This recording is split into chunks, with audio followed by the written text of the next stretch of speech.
Assalamualaikum warahmatullahi wabarakatuh. Alhamdulillahirabbil alamin wa bihi nasta'inu ala umurid dunya waddin. Wassalatu wassalamu ala rasulillahil anbiya'i wal mursalin sayyidina wa maulana Muhammadin sallallahu alaihi wasallam. Allahumma salli ala Muhammadin wa ala ali sayyidina Muhammad. Kembali kita memanjatkan puji syukur kehadirat Tuhan yang Maha Kuasa, Allah yang senantiasa memberikan kita begitu banyak kebaikan, Allah yang senantiasa memberikan kita begitu banyak berkah, nikmat, sehingga pada kesempatan ini kita bisa berjumpa kembali. Salam dan salawat juga senantiasa kita kirimkan, kita haturkan kepada junjungan kita, Nabi yang mulia, Nabi yang agung, yakni baginda Nabiullah Muhammad Rasulullah SAW. Semoga dan insya Allah syafaatnya senantiasa tercurah kepada kita semua, terlebih nanti di hari yaumil akhir. Pada kesempatan ini kita akan masuk dalam pembahasan terkait dengan konsep penawaran dalam ekonomi Islam.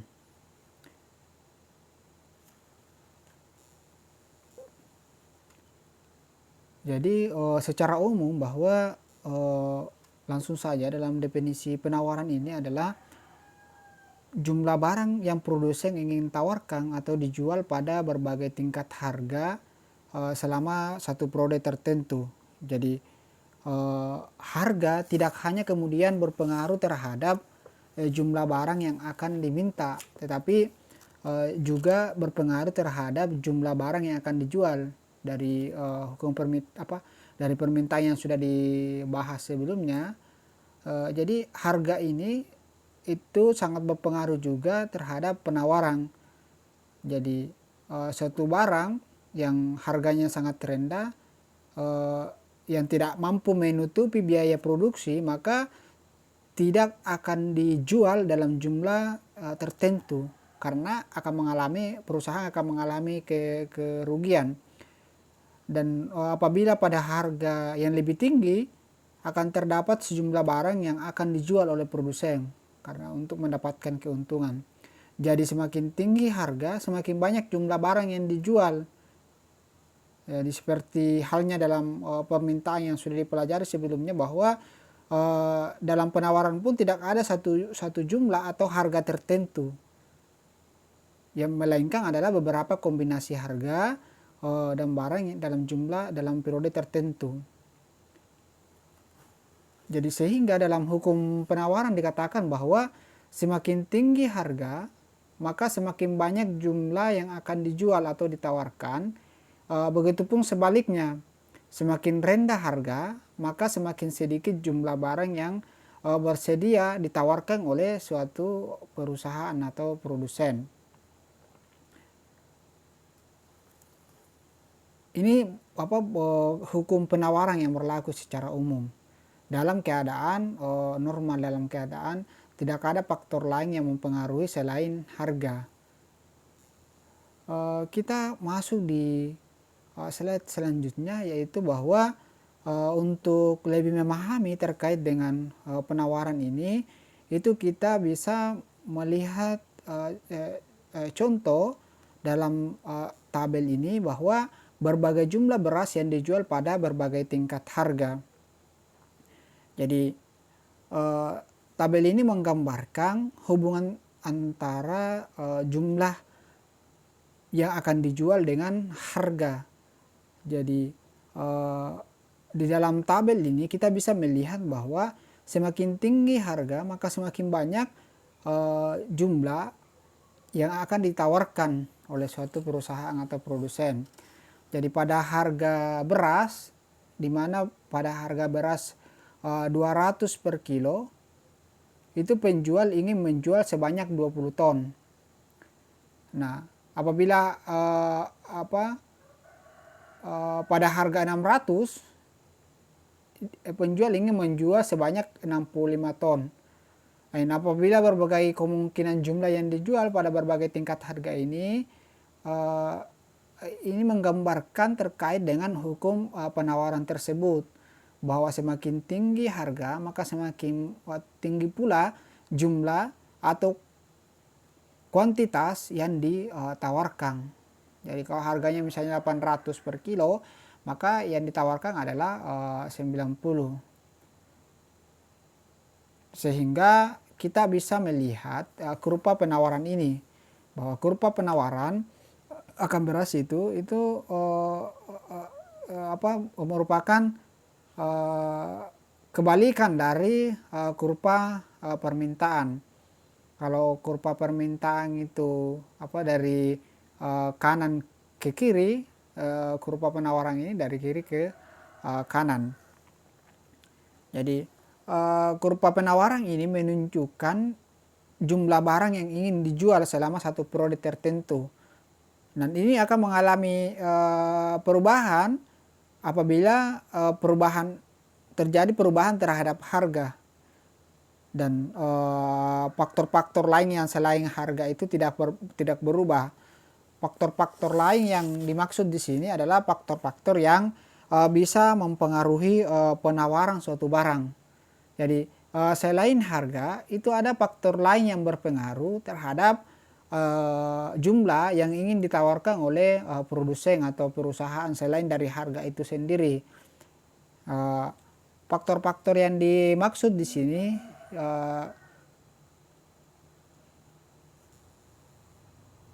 jadi faktor-faktor yang mempengaruhi penawaran itu yang pertama adalah harga barang itu sendiri. Jadi sebagaimana yang sudah dibahas bahwa harga satu barang itu apabila mengalami kenaikan, maka produsen itu cenderung akan menambah kuantitas jumlah barang yang dia hasilkan untuk ditawarkan ke pasar.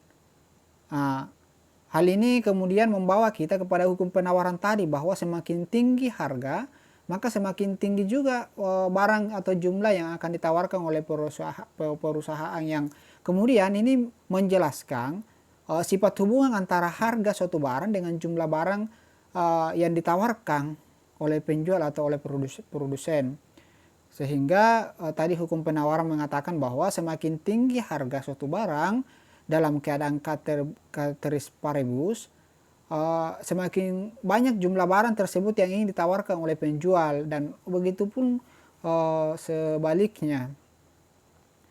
Yang kedua yang mempengaruhi penawaran ini adalah selain dari harga, itu adalah harga barang-barang lain yang terkait. Barang-barang lain yang dimaksud di sini adalah barang-barang substitusi yang dapat mempengaruhi penawaran suatu barang atau menjadi pengganti dari barang tersebut, atau dia bisa menjadi komplementer, menjadi pelengkap dari barang tersebut. Misalnya dikarenakan misalnya terjadi kenaikan biaya produksi di luar negeri atau kenaikan tarif impor, baju yang diimpor itu menjadi bertambah mahal harganya dibandingkan dengan harga yang ada dalam negeri atau hasil-hasil produksi dalam negeri.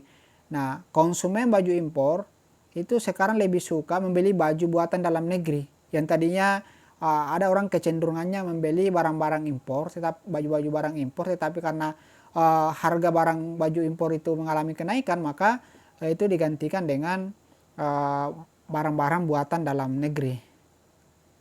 Jadi kenaikan permintaan ini pada gilirannya akan mendorong para produsen dalam negeri untuk kemudian meningkatkan hasil produksinya, karena banyaknya permintaan konsumen terhadap barang dalam negeri itu, sehingga produsen-produsen dalam negeri itu menaikkan penawaran terhadap barang yang diproduksi, sehingga penawaran baju itu akan mengalami peningkatan. Jadi secara umum di sini kita dapat memahami bahwa apabila harga barang substitusi naik, maka penawaran suatu barang akan bertambah atau sebaliknya. Sedangkan untuk barang komplement dapat kita nyatakan bahwa apabila harga barang komplement naik, maka penawaran suatu barang itu berkurang atau sebaliknya. Jadi harga barang-barang lain yang terkait itu juga bisa berpengaruh terhadap penawaran suatu barang. Yang selanjutnya yang bisa berfaktor yang mempengaruhi penawaran adalah harga faktor produksi. Harga faktor produksi yang dimaksud di sini adalah ketika terjadi kenaikan harga faktor produksi seperti misalnya tingkat upah yang lebih tinggi, harga bahan baku yang meningkat, atau kenaikan tingkat bunga modal yang diputar oleh suatu perusahaan, ini akan kemudian menyebabkan perusahaan memproduksi outputnya lebih sedikit dengan jumlah anggaran yang tetap. Jadi kenaikan harga faktor produksi ini akan mengurangi laba perusahaan. Jadi ketika terjadi kenaikan faktor-faktor produksi, katakanlah tadi bahan baku atau upah pekerja, maka tingkat laba suatu produksi tidak meningkat, sehingga ini akan pindah ke industri lain, dan hal ini akan mengakibatkan berkurangnya penawaran barang karena sulitnya didapat misalnya bahan baku yang semakin susah didapatkan, dan terjadi kenaikan harga terhadap bahan baku itu, maka perusahaan akan mengurangi jumlah produksi terhadap barang itu sendiri yang diproduksi. Kemudian faktor yang selanjutnya yang berpengaruh terhadap penawaran adalah biaya produksi. Nah, biaya produksi ini ketika terjadi kenaikan harga input, faktor-faktor produksi tadi ini juga akan menyebabkan kenaikan biaya produksi yang nantinya akan bila mana biaya produksi meningkat, apakah dikarenakan kenaikan harga faktor produksi atau ada penyebab lain, maka produsen akan mengurangi hasil produksinya. Berarti penawaran barang itu akan mengalami pengurangan karena tingginya biaya produksi terhadap suatu barang itu. Jadi sebenarnya penawaran ini sangat terkait terhadap perusahaan dalam melakukan produksi terhadap barang. Jadi kemudian yang selanjutnya adalah tingkat produksi. Jadi kemajuan teknologi hari ini yang kita sudah masuk dalam era 4.0 yang menyebabkan penurunan biaya produksi dengan menciptakan barang-barang baru itu dengan menggunakan teknologi yang canggih, maka itu akan mengurangi biaya produksi dan mempercepat proses output dari suatu barang. Dalam hubungannya dengan penawaran suatu barang, maka kemajuan teknologi ini bisa menyebabkan kenaikan dalam penawaran barang. Yang tadinya ketika sebelum menggunakan teknologi yang canggih itu hanya bisa memproduksi dalam jumlah yang terbatas, tapi karena dengan menggunakan teknologi yang canggih maka hasil produksinya itu semakin cepat dan kualitasnya juga semakin bagus, sehingga ini akan mengakibatkan penawaran atau barang itu akan meningkat. Kemudian faktor yang selanjutnya adalah jumlah pedagang atau penjual. Jumlah pedagang atau penjual ini apabila jumlah penjual suatu produk tertentu itu semakin banyak, artinya persaingan akan semakin banyak, maka penawaran barang tersebut akan bertambah. Saking banyaknya pesaing terhadap suatu produk barang tertentu yang mengakibatkan terjadinya persaingan, dan persaingan ini akan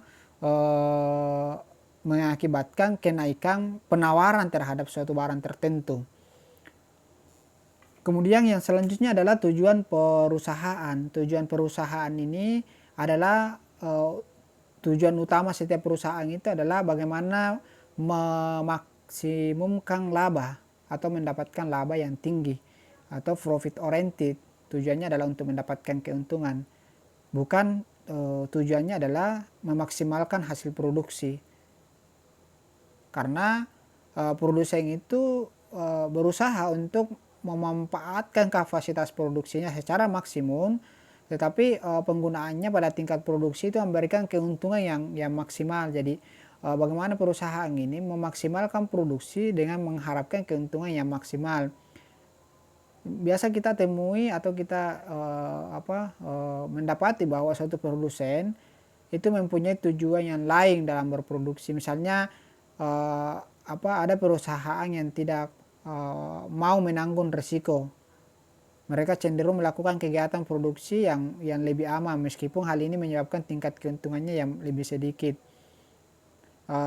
Atau misalnya ada perusahaan yang memang bukan tujuannya profit oriented tapi adalah social oriented. Misalnya BUMN, badan usaha milik negara yang dikelola oleh negara, itu kan memberikan pelayanan terhadap masyarakat. Dalam tujuannya adalah untuk memberikan kesejahteraan secara umum kepada masyarakat. Jadi dia lebih mementingkan untuk mencapai tingkat produksi yang maksimum agar tingkat kemakmuran masyarakat itu bisa sejahtera, bisa meningkat, dan bukan keuntungan yang maksimum kalau BUMN. Jadi dengan demikian bahwa penawaran suatu barang itu juga sangat dipengaruhi oleh tujuan yang ingin dicapai oleh suatu perusahaan itu. Kemudian yang selanjutnya adalah kebijakan pemerintah atau yang terakhir. Kebijakan pemerintah ini juga dapat kemudian berpengaruh terhadap penawaran suatu barang.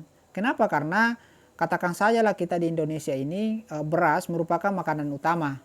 Jadi beras itu merupakan makanan utama. Ketika kebijakan pemerintah untuk mengimpor beras dan meningkatkan produksi dalam negeri guna tercapainya swasembada beras, menyebabkan kemudian para petani itu menanam padi tertentu yang memberikan hasil banyak dalam setiap panennya.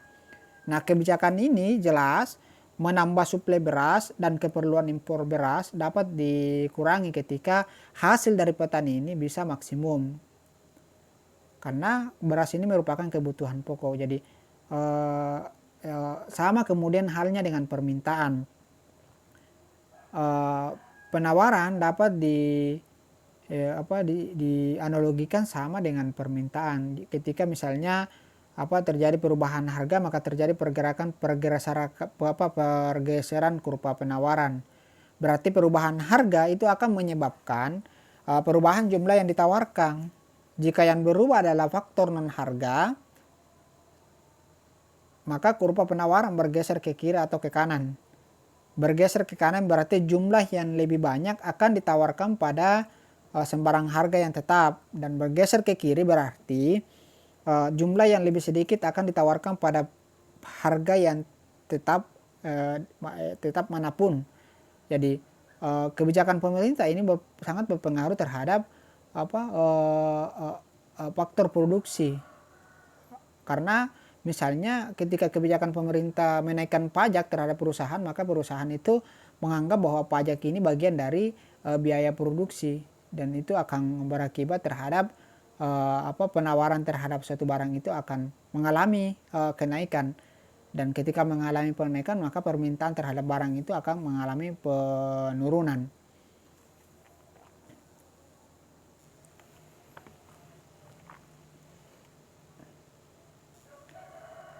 Baik, selanjutnya kita masuk dalam teori penawaran dalam konsep Islam. Nah, dalam hal ini Ibnu Khaldun menyatakan bahwa penawaran adalah adanya pengaruh penawaran terhadap penentuan harga. Jadi jika penawaran mengalami kenaikan, maka harga juga akan naik. Begitu pula sebaliknya. Dalam hal ini Ibnu Khaldun percaya bahwa akibat dari rendahnya harga itu akan merugikan para produsen atau para pedagang, sehingga mereka akan keluar dari pasar. Sedangkan akibat dari tingginya harga itu akan kemudian menyusahkan konsumen, terutama kaum miskin yang menjadi mayoritas dalam sebuah populasi atau dalam sebuah negara. Karena itu Ibnu Khaldun dalam hal ini berpendapat bahwa harga rendah untuk kebutuhan pokok harus diusahakan tanpa merugikan produsen. Artinya kebutuhan pokok itu harus berada pada titik seimbang, di mana untuk memenuhi kebutuhan konsumen tetapi kemudian tidak merugikan bagi para produsen atau perusahaan maupun petani dalam hal ini. Kalau misalnya itu dalam hal ini kebutuhan pokok dalam hal berupa beras. Yang kedua, pernyataan Ibnu Taimiyah. Ibnu Taimiyah menyatakan bahwa alasan harga naik itu dapat disebabkan itu naik karena turunnya penawaran dan kenaikan populasi jumlah pembeli, yang berarti ada kenaikan jumlah dalam permintaan pasar.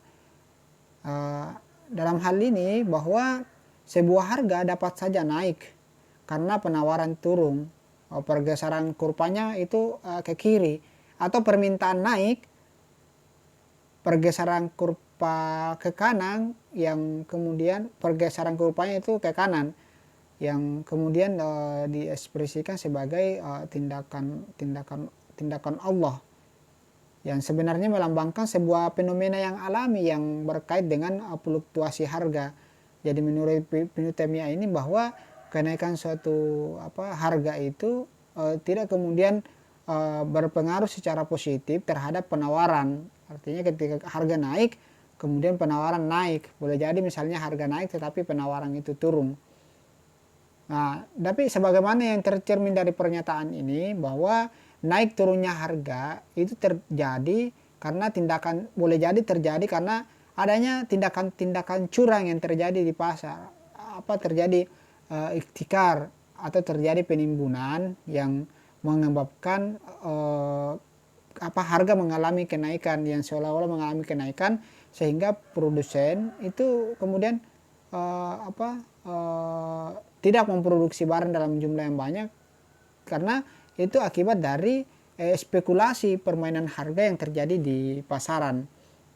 Ini menurut Ibnu Taimiyah. Kemudian yang selanjutnya pendapat dari Imam Al-Ghazali. Imam Al-Ghazali juga itu membicarakan tentang penawaran dan permintaan, bahwa harga berlaku seperti yang ditentukan dalam praktik pasar, sebuah konsep yang kemudian dikenal sebagai konsep harga yang adil atau terjadinya harga keseimbangan yang ada di pasaran. Ini diungkapkan secara konsepsional, bahwa pengertian penawaran adalah banyaknya barang yang ditawarkan oleh penjual pada suatu pasar tertentu, pada periode tertentu, dan pada tingkat harga tertentu. Atau dengan kata lain, bahwa penawaran adalah jumlah barang dan jasa yang bersedia untuk dijual pada berbagai tingkat harga dan situasi tertentu. Sebagaimana halnya dalam permintaan itu, maka teori penawaran ini juga dikenal apa yang dinamakan jumlah barang yang ditawarkan dan dalam penawaran itu sendiri. Jadi penawaran adalah gabungan seluruh jumlah barang yang ditawarkan oleh penjual pada pasar tertentu, periode tertentu, dan pada berbagai macam tingkat harga tertentu. Jadi ini pengertian dari penawaran menurut Imam Al-Ghazali. Nah, kalau kita melihat bahwa teori yang menerangkan hubungan antara permintaan dengan harga ini adalah merupakan pernyataan yang positif yang disebut sebagai teori penawaran secara umum, bahwa adanya keterkaitan antara harga dengan penawaran itu sendiri. Jadi di mana perbandingan terbalik antara penawaran dengan harga, yaitu apabila penawaran naik, maka harga relatif akan turun. Sebaliknya bila penawaran turun, maka harga itu akan relatif naik karena ketersediaan barang di pasaran itu berkurang. Dan ini erat kaitannya dengan permintaan itu sendiri. Nanti akan terjadi titik keseimbangan nanti di pasar, di mana antara penawaran dan permintaan ketemunya nanti di titik equilibrium, yaitu titik keseimbangan, dan inilah yang membentuk harga yang ada di pasaran. Nah, kalau kita berbicara terkait dengan teori penawaran dalam konsep Islam, ini ada penjelasan dari Nasution bahwa penawaran dalam Islam itu memperhatikan bahwa bumi ini dijadikan oleh Allah, itu diperuntukkan untuk manusia sebagai khalifah. Jadi bumi ini diciptakan oleh Allah untuk kemudian dimanfaatkan oleh manusia, yang kemudian disediakan oleh Allah bagi seluruh keperluan manusia dalam hal ini melakukan produksi terhadap barang dan jasa yang dibutuhkan. Ketersediaan alam ini itu kemudian dikelola sebaik-baiknya oleh manusia untuk menghasilkan barang dan jasa yang kemudian untuk memenuhi kebutuhan manusia itu sendiri. Jadi ada larangan yang kemudian harus dipatuhi oleh manusia, yaitu jangan membuat kerusakan di muka bumi ini dalam melakukan produksi, karena larangan ini sebenarnya tersebar di banyak dalam Al-Quran. Itu dijelaskan bahwa betapa Allah itu sangat membenci mereka yang berbuat kerusakan di muka bumi ini. Jadi kerusakan yang dimaksud di sini adalah kerusakan yang diakibatkan oleh terjadinya eksploitasi terhadap sumber daya alam atau faktor-faktor produksi oleh suatu perusahaan. Jadi produksi Islam atau produksi Islami itu melarang yang bisa mengakibatkan sesuatu terjadinya kerusakan yang dalam memanfaatkan alam dan lingkungan. Artinya ini misalnya dalam hal pengelolaan hutan, tidak boleh kemudian menjadikan itu hutan gundul dan berubah menjadi lahan kritis yang akan mengakibatkan bencana, misalnya terjadinya banjir dan longsor, menimbulkan polusi yang di atas ambang batas yang aman bagi kesehatan, itu juga dilarang. Kemudian produksi Islam juga yang diharamkan adalah menghasilkan produk-produk atau menawarkan produk-produk yang apabila dikonsumsi itu akan menimbulkan kemafsadatan atau kerusakan, baik itu rusaknya kesehatan, apalagi kalau misalnya merusak moral dan kepribadian. Jadi misalnya Islam melarang melakukan produksi atau penawaran terhadap barang-barang yang diharamkan, seperti misalnya minum-minuman keras, obat bius, khamar dan lain sebagainya, yang kemudian bisa menghilangkan kesadaran dan moral masyarakat. Dengan demikian bahwa barang dan jasa yang merusak akhlak itu juga dilarang. Jadi aturan etika dan moral yang membatasi kegiatan produksi di dalam Islam itu berpengaruh terhadap fungsi penawaran barang dan jasa. Sebagai contoh misalnya, apabila suatu proses produksi menghasilkan polusi yang bisa mengganggu kesehatan manusia, maka biaya lingkungan dan sosial tersebut itu harus dihitung sebagai dalam ongkos untuk produksi, sehingga ongkos meningkatkan penawaran akan berkurang. Dampaknya kurva penawaran akan bergeser ke kiri karena adanya biaya tambahan terhadap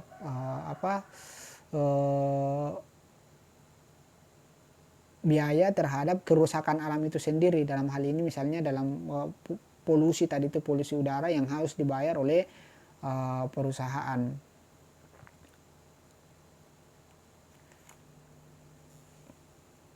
Kemudian yang selanjutnya faktor-faktor dalam penawaran Islam. Jadi dalam khasalah pemikiran ekonomi Islam klasik itu penawaran telah dikenal sebagai kekuatan penting di dalam pasar. Penawaran sebagai ketersediaan barang yang ada di pasar. Jadi penawaran barang atau jasa itu bisa saja berasal dari barang impor yang kemudian barang yang didatangkan dari luar negeri ketika barang lokal tidak mampu memenuhi kebutuhan di dalam negeri. Kegiatan ini kemudian dilakukan oleh suatu perusahaan atau pedagang untuk melakukan penawaran atau penjualan terhadap barang dan jasa.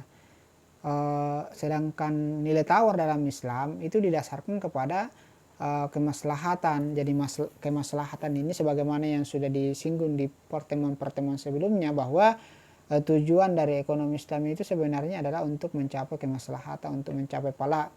Jadi pengaruh maslahat terhadap penawaran itu pada dasarnya akan tergantung pada tingkat keimanan dari produsen. Jadi jika jumlah maslahat yang terkandung dalam barang yang diproduksi semakin meningkat, maka produsen muslim itu akan memperbanyak jumlah produksinya. Jadi ketika dia memberikan maslahat atau kemanfaatan terhadap barang yang diproduksi, itu adalah sesuatu barang yang memang dibutuhkan oleh masyarakat dan memang masyarakat terbantu dengan barang itu, maka tingkat produksi atau penawaran terhadap barang itu harus ditingkatkan, terlepas dari keuntungan dan kerugian dari suatu perusahaan. Karena nilai kemaslahatan suatu barang itu lebih diutamakan daripada keuntungan secara material yang didapatkan oleh suatu perusahaan. Tetapi dalam hal ini bahwa perusahaan itu juga harus mempertimbangkan bagian yang kedua adalah keuntungan. Jadi tidak bisa juga kemudian sepenuhnya bahwa kemaslahatan, tapi kemaslahatan itu tidak mendapatkan keuntungan. Tetapi di dalam Islam mesti kita meyakini bahwa keuntungan itu merupakan bagian dari maslahah. Jadi keuntungan merupakan bagian dari maslahah karena ia dapat mengakumulasi modal yang pada akhirnya dapat digunakan untuk berbagai aktivitas-aktivitas lain. Kalau misalnya barang dan jasa itu mendatangkan kemaslahatan, otomatis juga akan mendatangkan secara tidak langsung akan mendatangkan keuntungan, baik itu keuntungan material maupun keuntungan yang lain. Jadi keuntungan menjadi tambahan modal guna memperoleh masalah yang lebih besar untuk mencapai yang namanya fala. Jadi faktor-faktor yang mempengaruhi keuntungan ini yang pertama adalah harga barang, karena memang harga barang ini, jika harga barang turun maka produsen itu akan cenderung mengurangi penawarannya, sebab tingkat keuntungan yang diperoleh juga akan turun. Jadi harga barang, ketika misalnya harga barang naik meningkat, maka perusahaan itu berusaha untuk menjual barang dengan menawarkan barang dan jasa yang banyak karena ingin mendapatkan keuntungan ini. Yang kedua adalah biaya produksi. Biaya produksi ini misalnya jika biaya produksi turun, maka keuntungan produsen pada penjualan akan meningkat, yang seterusnya akan mendorong untuk meningkatkan jumlah pasokan pasar. Jadi ini yang berpengaruh terhadap penawaran dalam Islam, yaitu kemaslahatan dan keuntungan itu menjadi sesuatu yang gabungan untuk tercapainya tujuan dari produksi itu sendiri, yaitu untuk mencapai pahala dalam ekonomi Islam. Nah, hal-hal yang dilarang dalam menjalankan aktivitas ekonomi secara umum, termasuk dalam hal ini produksi atau penawaran itu sendiri, adalah terjadinya kemafsadatan atau kerusakan terhadap baik itu kerusakan fisik, kerusakan moral dari barang dan jasa yang diproduksi. Terjadinya gharar, terjadinya maisir dan transaksi riba itu dilarang dalam aktivitas ekonomi, khususnya dalam aktivitas ekonomi Islam. Jadi mafsada, gharar dan maisir ini itu adalah tindakan yang kemudian bisa menyebabkan kerusakan sebagai akibat yang melekat pada suatu aktivitas produksi yang hanya kemudian mempertimbangkan keuntungan tanpa kemaslahatan, tanpa mempertimbangkan kemaslahatan dari barang dan jasa yang diproduksi. Jadi sedangkan pelarangan riba dalam transaksi riba itu jelas-jelas menjadi sesuatu yang dilarang, sehingga transaksi riba tidak menjadi bahagian dalam pembahasan tentang konsep biaya produksi Islam, karena memang riba itu tidak dimasukkan sebagai suatu transaksi yang dibenarkan. Jadi riba ini dilarang dalam setiap transaksi, termasuk dalam transaksi produksi ekonomi Islam. Kemudian yang selanjutnya pengaruh zakat terhadap penawaran. Jadi pengaruh zakat terhadap penawaran ini, dimana kita ketahui bersama bahwa zakat dalam ajaran Islam itu merupakan sesuatu kewajiban bagi setiap umat Islam. Zakat terbagi menjadi dua, yaitu zakat fitrah dan zakat mal. Zakat mal ini masuk dalam hal ini adalah zakat perniagaan.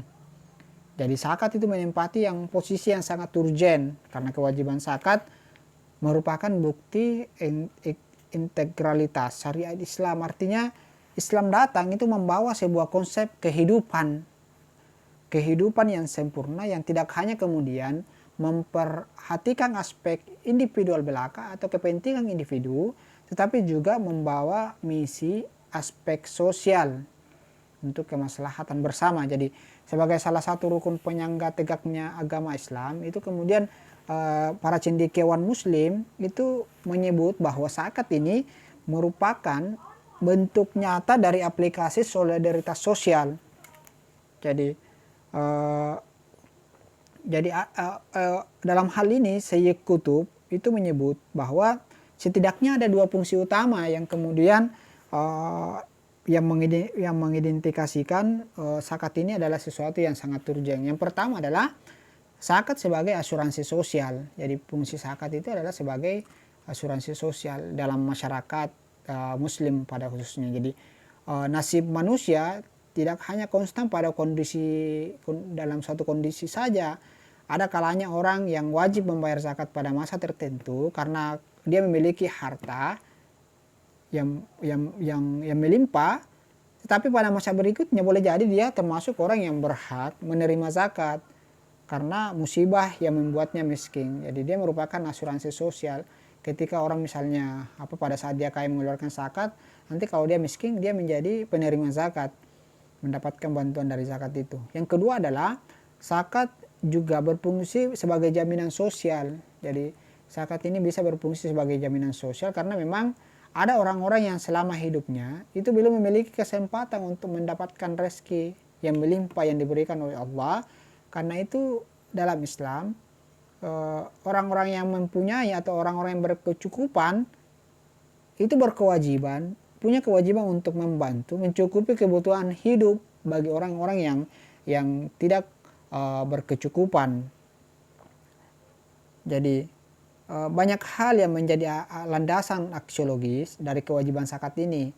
Di antaranya adalah zakat merupakan bagian dari ungkapan syukur seorang muslim kepada Allah yang sudah menitipkan dia punya harta. Apalagi kalau misalnya suatu perusahaan itu kan luar biasa, dia punya aset yang sebenarnya itu sudah wajib untuk dikeluarkan zakatnya. Karena ini sebagai benteng dari perilaku kikir, sebagai pembentukan rasa keadilan dan solidaritas bagi setiap manusia. Bahwa zakat ini sebenarnya bukanlah merupakan satu-satunya kewajiban yang harus ditunaikan oleh seorang muslim dalam hartanya. Jadi kadar yang diwajibkan dalam zakat itu hanyalah standar minimum yang mesti dibayarkan oleh seorang muslim, yang dimana seorang muslim ini ketika sampai batas nisab dan haul dari harta yang dimilikinya. Jadi mengeluarkan sebagian harta dari kewajiban zakat itu juga, selain itu kita juga diwajibkan untuk bersedekah, menyantuni anak yatim umpamanya, juga merupakan kewajiban bagi orang-orang yang memiliki harta dalam ukuran tertentu. Kalau dalam perusahaan-perusahaan itu ada istilahnya CSR yang diberikan untuk kegiatan-kegiatan sosial. Bahkan kemudian memuliakan tamu pun merupakan suatu kewajiban kalau dalam Islam. Jadi zakat ini ada kalanya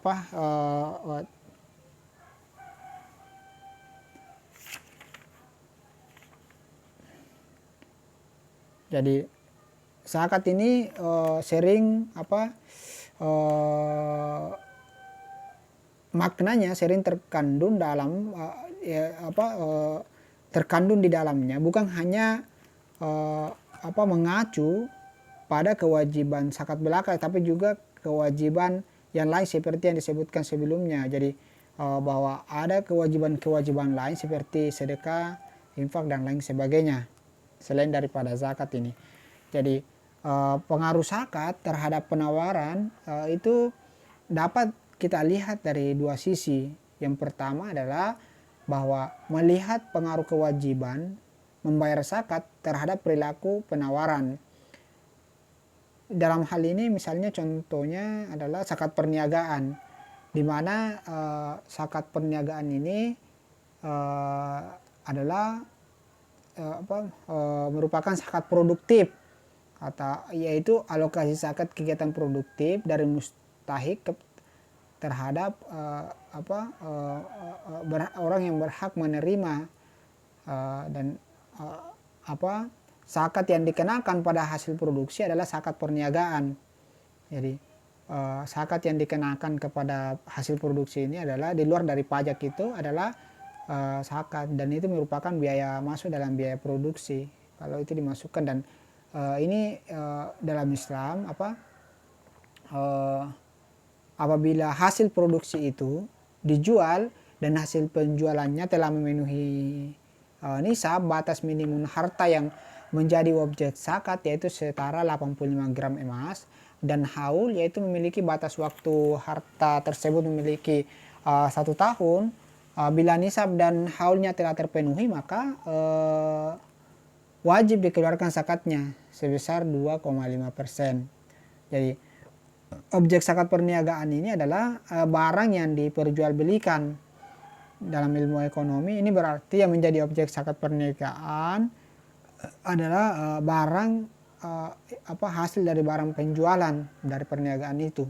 Jadi tapi di sini ulama juga berbeda pendapat mengenai komponen biaya. Sebagian berpendapat bahwa biaya tetap boleh diperhitungkan, sedangkan sebagian lainnya berpendapat bahwa hanya biaya parabel saja yang boleh diperhitungkan. Dalam hal ini misalnya ketika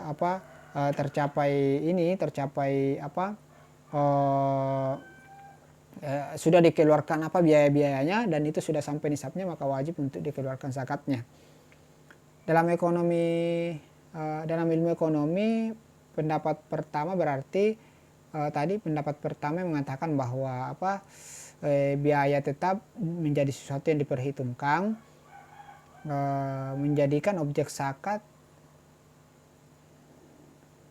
bahwa ketika misalnya sudah dikeluarkan biaya tetapnya sampai nisabnya, maka harus dikeluarkan zakatnya. Jadi dalam hal ini pendapat manapun yang digunakan dalam objek zakat ini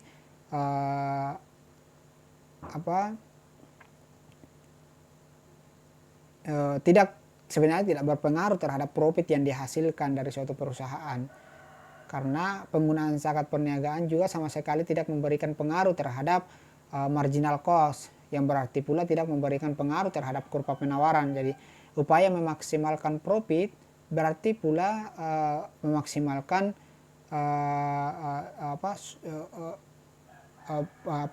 hasil produksi barang dan jasa yang dihasilkan oleh perusahaan, dan sekaligus berarti memaksimalkan zakat yang harus dibayar, karena semakin banyak keuntungan kan otomatis dia akan sampai kepada nisab zakat itu. Jadi dengan adanya pengenaan zakat perniagaan, perilaku maksimal profit berjalan sejalan dengan perilaku memaksimalkan zakat ini. Jadi zakat yang dikenakan pada hasil produksi adalah zakat perniagaan yang baru dikenakan apabila hasil produksi yang dijual dan hasil penjualan telah mencapai nisab yang tadi 85 gram emas, dan haul batas minimum harta tersebut memiliki waktu 1 tahun. Kalau kita rata-ratakan 85 gram ini, harga emas katakanlah 1 gram 300 atau ya 300, maka itu sekitar 25.500.000. Itu sudah wajib zakatnya dalam waktu 1 tahun. Sebelum dikurangi biaya-biaya produksi, biaya-biaya dari produksi. Jadi zakat ini menjadi sesuatu yang wajib dikeluarkan bagi perusahaan untuk mendapatkan kemaslahatan atau keberkahan dari produksi yang dilakukan. Nah, kalau ini dilakukan, maka begitu banyak orang-orang miskin yang bisa terbantu dari dari hasil zakat ini. Tetapi kalau kita melihat kenyataannya hari ini bahwa begitu banyak perusahaan yang mengabaikan ini, termasuk perusahaan-perusahaan yang notabene dimiliki orang-orang muslim, dan ini juga pernah dan hal ini zakat ini memang adalah sesuatu yang kewajiban yang mesti harus dikeluarkan, sehingga Khalifah Abu Bakar As-Siddiq itu pernah memutuskan untuk mengarangi orang yang melakukan pembangkangan dalam membayar zakat. Dan pembangkangan pembayar zakat ini sebenarnya sisa-sisa pemikiran ini masih ada, meninggalkan bekas sampai hari ini, karena begitu banyak orang yang sudah sampai haul dan nisabnya tapi tidak membayar zakat. Padahal zakat ini merupakan tongkat ekonomi Islam yang sudah yang seharusnya diberdayakan, karena zakat merupakan sebuah potensi besar yang dapat menjadi modal pembangunan negara, sebagaimana yang pernah dilakukan oleh pendahulu-pendahulu Islam, di mana kita kenal dalam sejarah Harun al-Rasyid itu, di mana ketika dia menjadi khalifah itu kan luar biasa sangat diberdayakan. Dan kalau kita melihat bahwa Indonesia ini adalah negara yang memiliki populasi muslim terbesar di dunia, jadi seharusnya zakat ini zakat dari perusahaan itu bisa memberikan kesejahteraan bagi masyarakat yang kurang mampu. Kemudian yang selanjutnya, kalau kita membandingkan secara umum perbedaan konsep ekonomi Islam dengan konsep konvensional terhadap teori penawaran ini, itu sebenarnya bahwa penawaran dalam ekonomi konvensional yang sudah dijelaskan tadi, bahwa penawaran itu berkorelasi positif terhadap harga. Jadi ini berarti bahwa semakin tinggi suatu harga, itu semakin memberikan insentif kepada produsen untuk meningkatkan produksinya, karena memang tujuannya adalah profit oriented. Dan yang kemudian memberikan menawarkan barang dan jasanya kepada konsumen yang membutuhkan. Sebaliknya, semakin rendah harga suatu produk, semakin berkurang insentif bagi perusahaan untuk melakukan produksi dan menawarkan barang dan jasa terhadap konsumen. Hal ini disebabkan karena makin rendah suatu barang, makin kecil suatu keuntungan, atau malah timbul kerugian karena memang tujuannya adalah profit oriented. Dengan demikian dapatlah digambarkan bahwa dalam sebuah diagram yang dimana sumbu vertikalnya adalah harga, kalau kemudian sumbu horizontalnya jumlah produk yang ditawarkan pada masyarakat, kurva penawaran itu yang sudah digambarkan tadi dalam penjelasan sebelumnya, bahwa jumlah produk yang ditawarkan kepada masyarakat, di mana kurva penawaran sebagai kurva yang naik ke kanan, artinya dari kiri ke kanan. Kedudukan kurva ini bisa berpindah atau bergeser bergantung pada faktor-faktor yang mempengaruhinya. Nah, di samping itu juga ada ongkos produksi, juga merupakan faktor penting dalam menentukan penawaran suatu produk. Ongkos produksi pada gilirannya ditentukan oleh harga dari faktor input. Nah, ini sudah dijelaskan tadi. Nah, sementara kalau kita melihat bahwa penawaran dalam konsep ekonomi Islam, sebenarnya secara umum itu tidak banyak perbedaan. Ini sudah dijelaskan juga sebelumnya bahwa teori permintaan konvensional dalam Islam itu tidak terlalu jauh berbeda yang variabel atau faktor yang terus mempengaruhi dengan posisi penawaran ini. Hanya memang ada nilai-nilai yang membedakan bahwa Islam memandang manusia secara umum, apakah sebagai konsumen atau produsen, sebagai objek yang terkait dengan nilai-nilai. Ada nilai-nilai yang mengatur atau yang norma-norma yang mengatur. Nilai-nilai pokok yang didorong oleh Islam dalam kehidupan perekonomian adalah kemudian itu tadi, bahwa 4 hal itu tidak boleh dilanggar.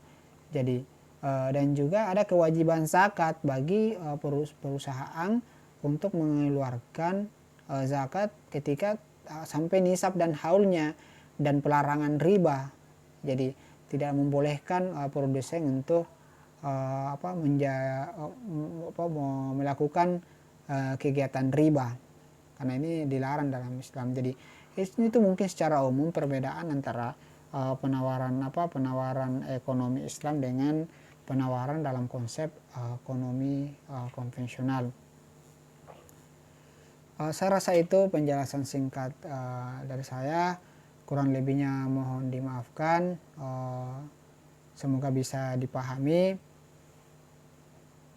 Terima kasih atas perhatiannya. Wallahul muwaffiq ila aqwamit thariq. Assalamualaikum warahmatullahi wabarakatuh.